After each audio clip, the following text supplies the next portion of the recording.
Hello, I'm Wisdom Richmond, and I'll be talking about the introduction to chemistry. Okay, what is chemistry? Chemistry is the science which studies the structure and composition of matter and with the forces that hold them together. So, knowing what chemistry is, so now let's go further. Now, chemistry is known as the central science since it stands between physics and biology. Chemistry has the following branches. We have the two major branches are inorganic chemistry and organic chemistry. And while the other branches, the sub branches are, we have industrial chemistry, medicinal chemistry, environmental chemistry, and biochemistry.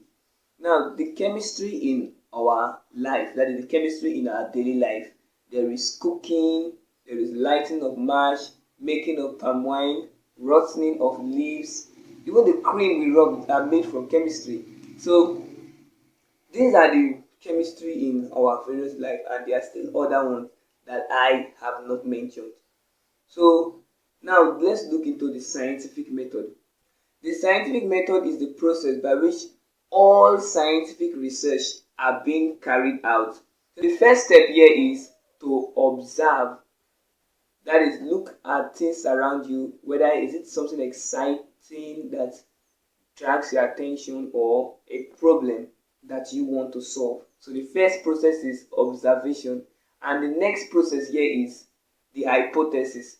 The hypothesis is suggesting a solution to what you observed. Maybe what you observed is, okay, let's say bananas are yellow. So now when you, either it's a solution to the problem or it's a reason why that thing occurs. So now, why are bananas yellow? So now let's say my hypothesis is that is the solution or the suggestion.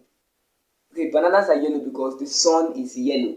So now this is, you are trying to suggest a solution to the problem. So my observation is that bananas are yellow. Then the next process is the hypothesis. I say that they are yellow because the sun is yellow. So now the next process you should go now, after you suggest a solution, you don't know if your solution is correct or not. So you carry out an experiment. When you carry out that experiment, if the experiment proves, the experiment is testing whether your hypothesis is correct.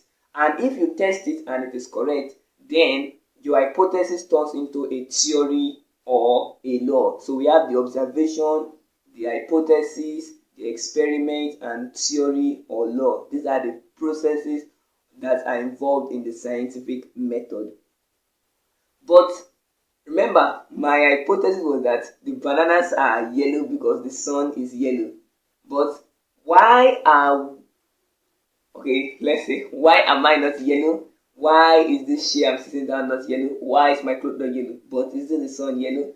Okay, bananas are yellow because they reflect the yellow light from the sun. Not necessarily that is because the sun is yellow. So that means my hypothesis wasn't correct. So I have to go back. So note, if your hypothesis is not correct, you go back and you form a new hypothesis. So there are the four steps: the observation, the hypothesis, the experiment, and finally the theory or the law. So now, since chemistry is that interesting, it must have various uses in our daily life. Chemistry is used in making food like your ice cream. In fact, even cooking is chemistry. So your daily food you eat is chemistry. So chemistry is used for food, chemistry is used for medicine, chemistry is used for transportation, that is a fuel. Chemistry is used for space science, chemistry is used for military, chemistry is used for housing, and chemistry is used for clothing. Okay, now there are a lot of good things that still have a bad side. You know, there is day and there is night. So now what are the bad sides, the setbacks of chemistry? Because of the reason of chemistry, because of chemistry today, there is drug abuse, there is pollution and corrosion of metals. So now chemistry has a lot of career opportunities that some of them are, you have chemical engineering, petroleum engineering, petrochemical engineering, can be a chemist, can be a doctor, it can be a nurse, and even work in the military. There are other professions too that come with the study of chemistry. Okay, bye bye until next time.